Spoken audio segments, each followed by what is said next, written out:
Welcome to the podcast. I'm your host, Jaden Schaefer. Today on the podcast, we're covering some big news out of Anthropic. There's a couple pretty crazy stories going on right now. The first, I think, is pretty exciting. Anthropic has made a big acquisition. They've acquired Vercept. It is a computer use AI startup. And this is right after Meta came and poached one of the founders of that startup. So there's a lot of drama, but I think a lot of strategic advantage to Anthropic trying to get in and acquire this company.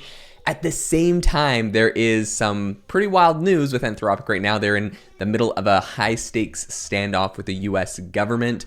The Pentagon, basically, it came out that the Pentagon used Claude, kind of like Claude Code, basically, but their coding assistant, or the Claude assistant, when they did the Venezuela, when they captured Maduro, they were using Claude to help them with a lot of the planning.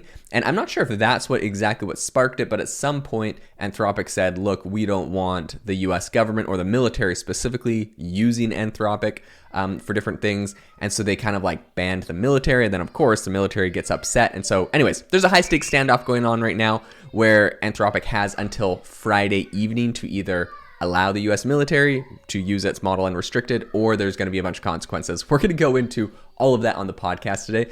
But before we do, I wanted to mention I have just completed a massive overhaul and redesign of AIbox.ai, and I would love for you to check it out. It's my own startup. You get access to over 40 models in one place. You can talk with all of them without having to have subscriptions to Anthropic and Gemini and Grok and 11 Labs and all of the different platforms. You get them all in one place. In addition, you can prompt it to create you a workflow or an AI tool. Even if you're not a developer, it will link together different AI models that you can go and tweak the prompts inside, and it will automate a lot of the work that you do. So if you want to check it out, it is AIbox.ai. I'm leaving a link in the description. You can see we added a bunch of new pricing options. You can get it for just $8.99 a month, and you can get an additional 20% off if you get the annual plan. So all of that's linked in the description, AIbox.ai. Let's talk about what's going on with Anthropic.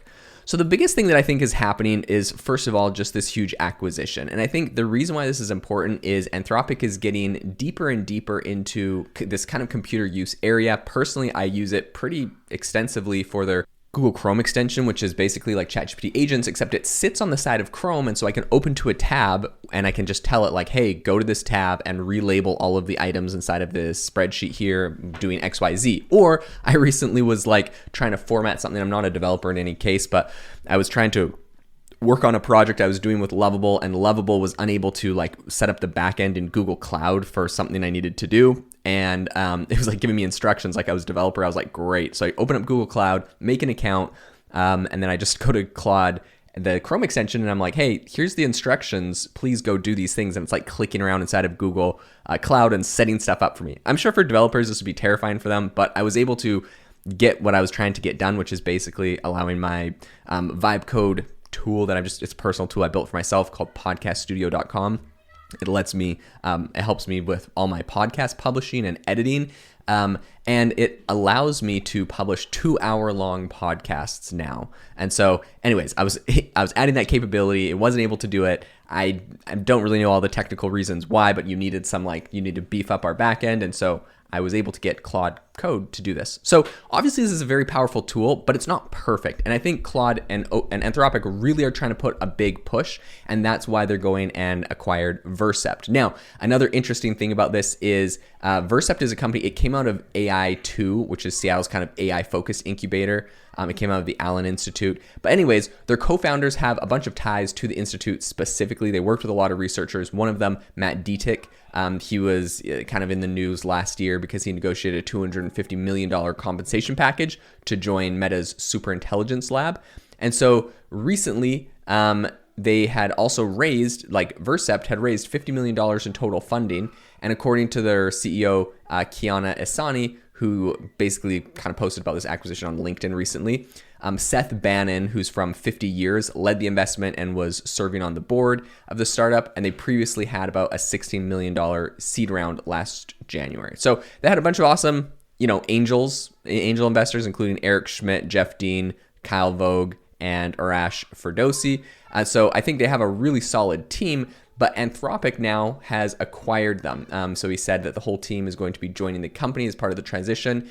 I think not everyone from the company is moving over. Oren Etzani, who's the founding CEO of the Allen Institute for AI, and kind of previously described as both a co-founder and an investor in Vercept. He's not going to be joining Anthropic. And beyond not joining, there's actually a ton of drama because he went over on LinkedIn and he was posting about this because, Vercept, they'd raised $50 million, so it seems like they have a lot of momentum. And over on LinkedIn, he said that Vercept was, quote, throwing in the towel. And he was basically complaining that just after a year of running and, they've been able to raise $50 million, it feels like they have this momentum. They're giving their customers about 30 days to transition off the platform because really the platform is kind of shutting down and the team's moving over to Anthropic.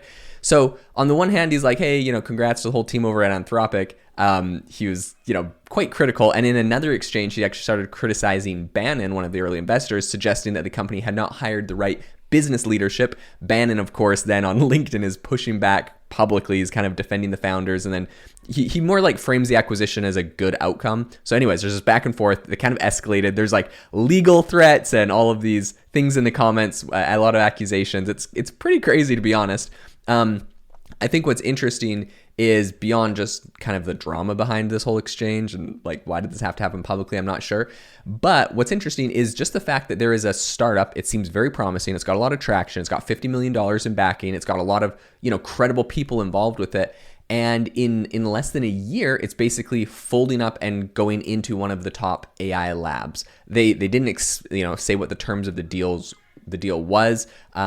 Ed Zoni said that he got a positive return on his investment, but he also did kind of a statement over to GeekWire where he said he was disappointed that the company, with as much momentum as they had, was basically winding down so quickly. Like, did they really give it a full shot after less than a year and the amount of money they'd raised?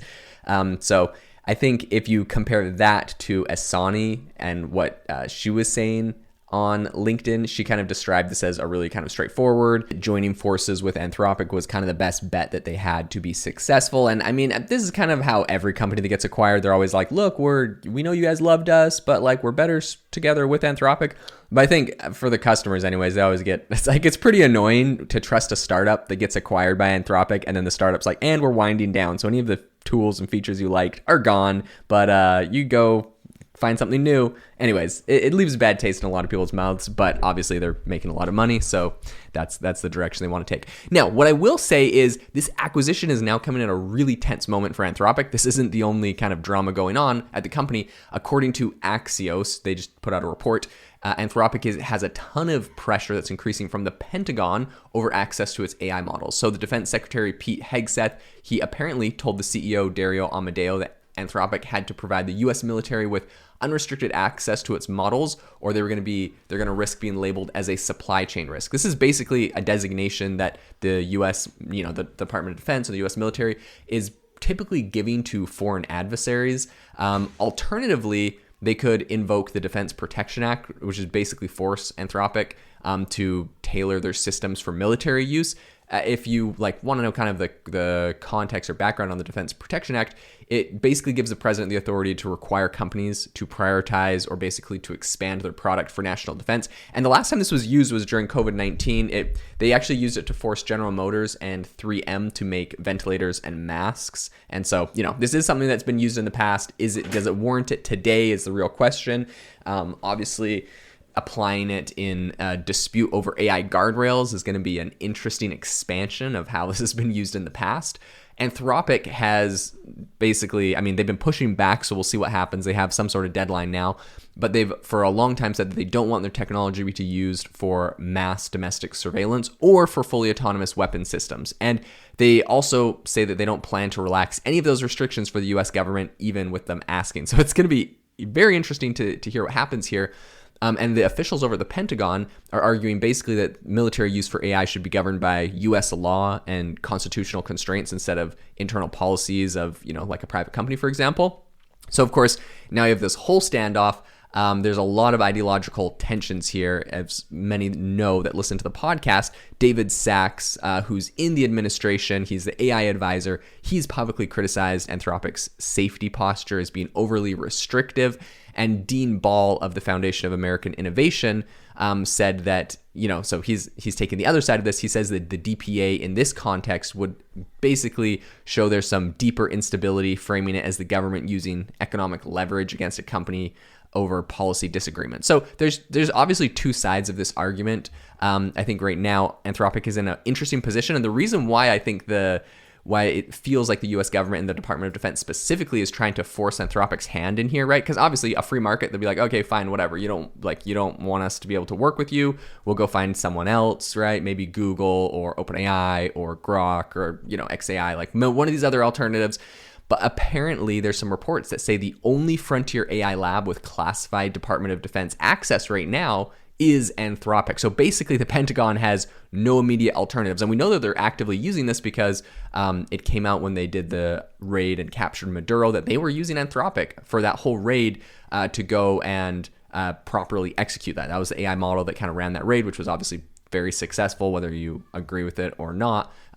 No American soldiers were killed in that raid, and it happened very quickly and efficiently. So Anthropic seems to be the only vendor right now, and this is kind of the problem. Apparently there's some reports that XAI would come in and help instead, but like we really know Anthropic is just crushing it at this kind of multi-step reasoning. All the developers use it for a reason, and Google and OpenAI are trying to catch up, but Anthropic's the winner. So yes, there's alternatives, but I'm sure for the Pentagon and for the Department of Defense, they're like, well, it kind of sucks to like have the best AI model in America. It's not in China, it's not in Russia, it's not in another country, it's in America. We can't use it, but we'll use the second best. Like, I'm sure for them that kind of irks them the wrong way, especially considering I'm sure there's creative ways that China or other players could figure out how to use Anthropic for their use cases, maybe with multiple accounts, and I don't know. I'm sure there's like ways to be sneaky about it. And so wouldn't it suck if the US government got forced to, like the Department of Defense got forced to use the second best model, and then let's say China figures a sneaky way to use Anthropic and they have the best model?